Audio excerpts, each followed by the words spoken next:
Okay hello friends my name is Hardeep and ਅੱਜ ਅਸੀਂ ਗੱਲ ਕਰਾਂਗੇ ਸਪੀਕਿੰਗ ਬਾਰੇ।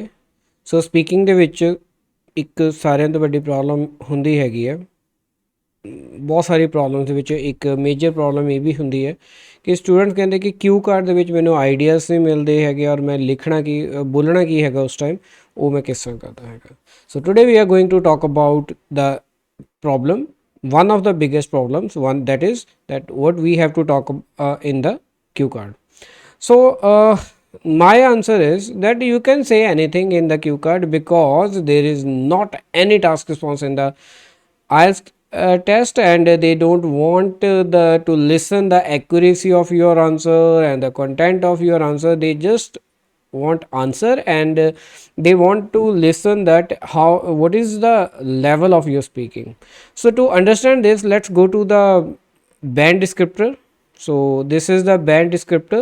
This one is the criteria which IELTS provide us, and this is the public version of the band descriptors, and this band descriptor help us that how we can reach the maximum score.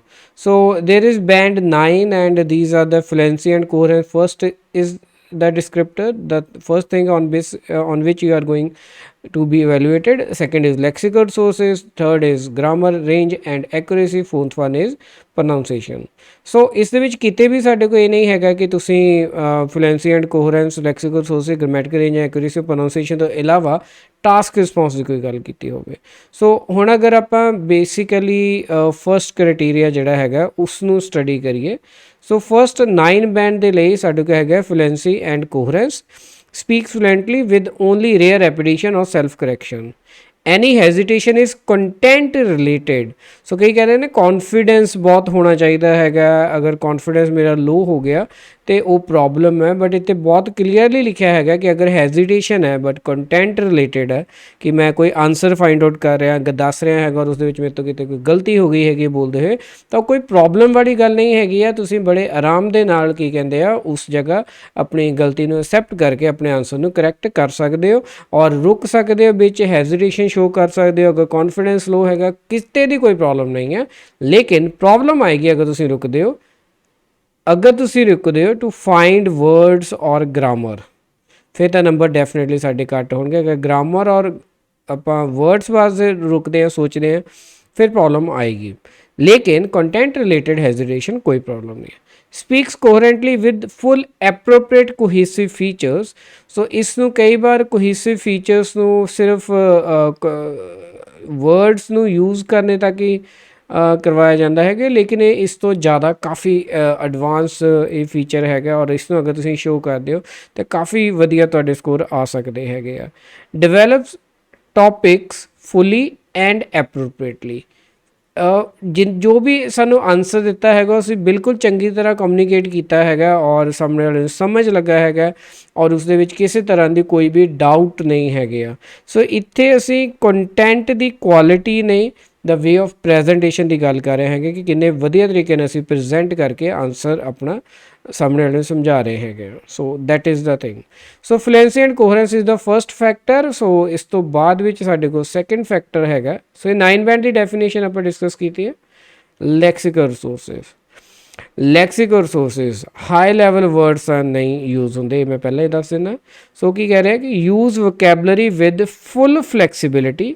This is the one thing ਜੋ ਤੁਹਾਨੂੰ ਪਤਾ ਹੋਣੀ ਚਾਹੀਦੀ ਹੈ। Flexibility ਕਿਸ ਦੀ ਗੱਲ ਕਰ ਰਹੇ ਆ। ਐਂਡ ਪ੍ਰਸੀਜ਼ਨ, ਪ੍ਰਸੀਜ਼ਨ ਮਤਲਬ ਹੈ ਕਿ ਬਿਲਕੁਲ ਰਾਈਟ ਐਂਡ ਬਿਲਕੁਲ ਸਹੀ ਵਰਡ ਸਹੀ ਜਗ੍ਹਾ 'ਤੇ ਯੂਜ਼ ਕਰਨਾ ਇਨ ਆਲ ਟੌਪਿਕਸ। ਜਿੰਨੇ ਵੀ ਆਪਾਂ ਸਪੀਕਿੰਗ ਕੀਤੀ ਹੈਗੀ ਪੂਰੀ ਸਪੀਕਿੰਗ ਦੇ ਵਿੱਚ ਸਾਡੀ ਵਰਡ ਚੋਇਸ ਕਿਤੇ ਵੀ ਬੁਰੀ ਨਹੀਂ ਹੈਗੀ ਹੈ। ਯੂਜ਼ ਈਡੀਮੈਟਿਕ ਲੈਂਗੁਏਜ, ਇਸ ਦੇ ਵਿੱਚ ਮੈਂ ਸਿਰਫ ਇੰਨੀ ਗੱਲ ਕਹਿ ਸਕਦਾ ਹੈਗਾ ਕਿ ਇੱਥੇ ਇਹਦਾ ਮਤਲਬ ਈਡੀਅਮਸ ਨਹੀਂ ਹੈ। ਪਲੀਜ਼ ਈਡੀਅਮਸ ਉੱਤੇ ਵਰਕ ਕਰਨਾ ਬੰਦ ਕਰੋ। ਈਡੀਅਮਸ ਬੋਲਣ ਦੇ ਨਾਲ ਤੁਹਾਡੇ ਨੰਬਰ ਜ਼ਿਆਦਾ ਔਰ ਘੱਟ ਨਹੀਂ ਆਉਣਗੇ। ਨੋ ਡਾਊਟ ਕਿ ਲੈਂਗੁਏਜ ਦੇ ਵਿੱਚ ਇੱਕ ਪਾਰਟ ਈਡੀਅਮ ਹੁੰਦਾ ਹੈਗਾ, ਬਟ ਈਡੀਓਮੈਟਿਕ ਲੈਂਗੁਏਜ ਦਾ ਮਤਲਬ ਈਡੀਅਮਸ ਨਹੀਂ ਹੈਗਾ। ਮੈਂ ਇਹ ਬਿਲਕੁਲ ਕਲੀਅਰ ਕਰ ਦੇਵਾਂ। ਸੋ ਇਸ ਕਰਕੇ don't waste your time while learning the idiomatic language. ਇਹ ਪ੍ਰੋਬਲਮ ਹੀ ਕ੍ਰੀਏਟ ਕਰੇਗਾ, ਤੁਹਾਨੂੰ ਕਿਸੇ ਵੀ ਤਰੀਕੇ ਦੇ ਨਾਲ ਹੈਲਪ ਨਹੀਂ ਕਰੇਗਾ। ਓਕੇ, ਸੋ ਉਸ ਤੋਂ ਅੱਗੇ ਆਈਏ grammatical range and accuracy. So uses a full range of structures but ਇਹ 'ਚ ਵਰਡ ਜਿਹੜਾ ਇੰਪੋਰਟੈਂਟ ਹੈ ਦੈਟ ਇਜ਼ ਨੈਚੁਰਲੀ, ਲੋੜ ਸੀਗੀ ਫਿਰ ਯੂਜ਼ ਕੀਤੇ ਆ, ਜ਼ਬਰਦਸਤੀ ਅਸੀਂ ਪੈਸਿਵ ਨਹੀਂ ਯੂਜ਼ ਕਰਨਾ, ਨੈਚੁਰਲ ਵੇ ਨਾਲ ਪੈਸਿਵ ਯੂਜ਼ ਕਰਨਾ ਹੈ। ਪ੍ਰੋਡਿਊਸਿਸ ਕੰਸਿਸਟੈਂਟਲੀ ਐਕੂਰੇਟ ਸਟਰਕਚਰਸ। ਹੁਣ ਇਸ ਸਟਰਕਚਰਸ ਦੇ ਵਿੱਚ ਉਹਨਾਂ ਨੇ ਇਹ ਨਹੀਂ ਕਿਹਾ ਹੈਗਾ ਕਿ ਤੁਸੀਂ ਕੰਪਲੈਕਸ ਸਟਰਕਚਰਸ ਯੂਜ਼ ਕਰੋ, ਓਕੇ। ਸੋ ਇਸ ਦੇ ਵਿੱਚ ਨਹੀਂ ਪੈਣਾ ਹੈਗਾ, ਅਸੀਂ ਕੰਪਲੈਕਸ ਯੂਜ਼ ਕਰਨੇ ਆ, ਬਟ ਹਾਂ ਉਸ 'ਤੇ ਫੋਕਸ ਨਹੀਂ ਕਰਨਾ, ਅਸੀਂ ਐਕੂਰੇਸੀ 'ਤੇ ਫੋਕਸ ਕਰਨਾ ਹੈ। Apart from slips these are some natural mistake, normally ESL student do that, so they normally ignore this. The native speaker can, there is a probability native speaker can also do the same mistakes, so in that case speakers ignore this, examiners ignore this, okay. So this is okay. In 7 band they ask that use a range of complex structures, so simple bolo definitely ਆਪਾਂ range use ਕਰ ਸਕਦੇ ਹਾਂ। Next is the pronunciation. So this is the fourth factor. So there is not any task response कि तुसी answer की कीता हैगा। A full range of pronunciation.